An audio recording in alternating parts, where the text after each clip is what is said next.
স্বরূপকাঠিতে মাদক ব্যবসায়ী ও মাদক সেবন বিরোধী মানববন্ধন অনুষ্ঠিত। এসটিভির তথ্য ও ভিডিও চিত্রে দেখুন বিস্তারিত। সাথে আছি আমি কাউসার মাহমুদ।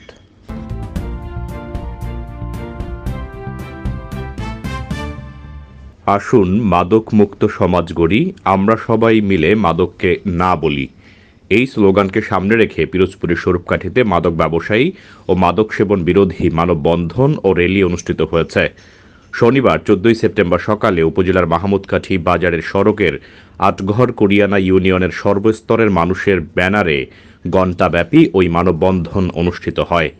র্যালিটি মাহমুদকাঠি বাজারের সড়কটি কয়েকবার প্রদক্ষিণ করেন।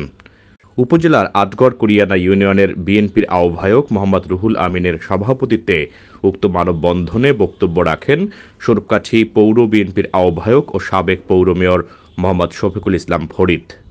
স্বরূপকাঠি উপজেলা বিএনপির সিনিয়র যুগ্ম আহ্বায়ক মোহাম্মদ নাসির উদ্দিন তালুকদার, স্বরূপকাঠি পৌর বিএনপির সিনিয়র যুগ্ম আহ্বায়ক কাজী আনিসুজ্জামান, উপজেলা বিএনপির যুগ্ম আহ্বায়ক লোকমান হোসেন, স্বরূপকাঠি পৌর বিএনপির সদস্য সচিব কাজী কামাল হোসেন, পৌর বিএনপির যুগ্ম আহ্বায়ক সাইফুল ইসলাম উজ্জ্বল, স্বরূপকাঠি পৌর স্বেচ্ছাসেবক দলের আহ্বায়ক মোহাম্মদ আমিনুল ইসলাম মিজান, উপজেলা মহিলা দলের নেত্রী নীলুফা ইয়াসমিন, উপজেলা ছাত্র দলের যুগ্ম আহ্বায়ক নাইমুল ইসলাম, স্বরূপকাঠি ছাত্র সমিতির সভাপতি নিয়াজ মাহমুদ, আটঘর কোরিয়ানা ইউনিয়নের বিএনপি নেতা আসিফ ইকবাল প্রমুখ।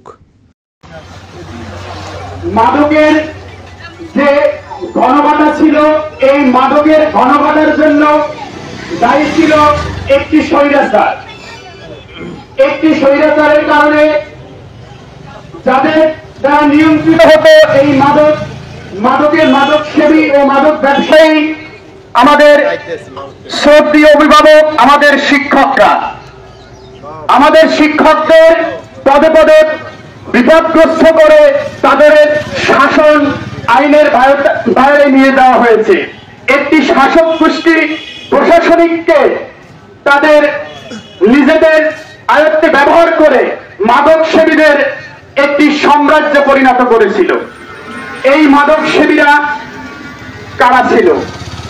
এই মাদক সেবীরাই ছিল এই সমাজের প্রথম সারির ব্যক্তিরা, যাদের নেতৃত্বেই এই মাদক ব্যবসা, মাদক সেবনকারী, মাদকের সাম্রাজ্যে পরিণত হয়েছিল স্বরূপকাঠি একটি মাদক সাম্রাজ্যের রাষ্ট্র হিসাবে। যাদের বিভিন্ন ভাবে তারা এদেশকে লুটতরা চালিয়েছে, তারই একটা অংশ হচ্ছে মাদক।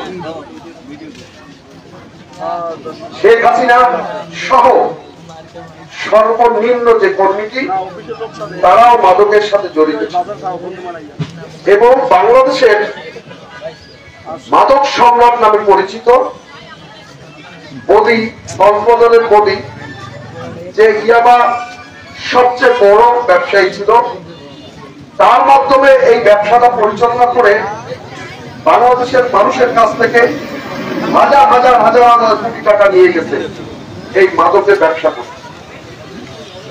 ওরা আর্থিকভাবে লাভবান হয়েছে, কিন্তু আমাদের সমাজকে, একটি সমাজের কিছু লোকজনকে ধ্বংস করে দিয়ে গেছে। নিয়াজ মাহমুদ আসলে যথার্থই বলেছেন, রাজনৈতিক নেতৃবৃন্দ যদি মাদককে প্রশ্রয় না দেয়, আশ্রয় না দেয়, আসলে কিন্তু এটা এই মাদক সেবন এবং মাদক বিক্রি আসলে সম্ভব। আপনারা শুনে থাকবেন ইতিমধ্যে আলহাজ কাজী কামাল সাহেব বলেছেন যে জাতীয় সংসদের সংসদ সদস্য যদি হয় মাদক ব্যবসায়ী, জাতীয় সংসদের সংসদ সদস্যরা যদি হয় মাদক সম্রাট। আপনারা নাম শুনে থাকবেন যে কক্সবাজারের সেই মাদক সম্রাট আব্দুর রহমান গদি, তাকে একটি ঐতিহ্যবাহী রাজনৈতিক সংগঠনের তাকে নমিনেশন দেওয়া হয়েছিল, এমপি হয়েছিল, পরবর্তী তার ওয়াইফকেও নমিনেশন দেওয়া হয়েছিল। আসলে যদি এই অবস্থা হয়, বাস্তবতা এরকম হয়, তাহলে আমরা কিভাবে নিয়ন্ত্রণ করবো?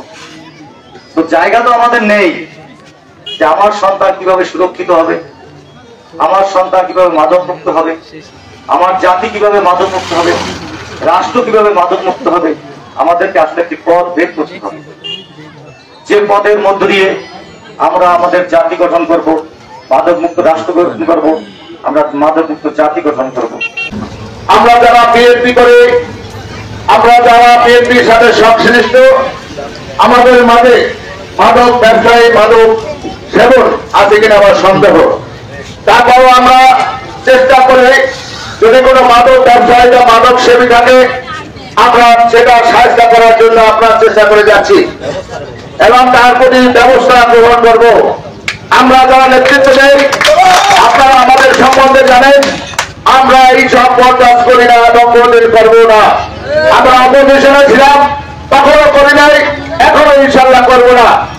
আমি সরকারের লোক এখানে আছেন, তাদের কাছে আমার বিনীত অনুরোধ, বিগত দিনে দেখেছি এই মাদক ব্যবসায়ীরা, মাদক সেবী, তাদেরকে এনে হয়তো বা দু একদিন যেখানে থাকে, তাদেরকে আমি অনুরোধ করবো যাতে করে 2-1 বছরে যাতে বের হতে না পারে, সেইভাবে আপনারা এফআইআর বা কাগজপত্র করবেন।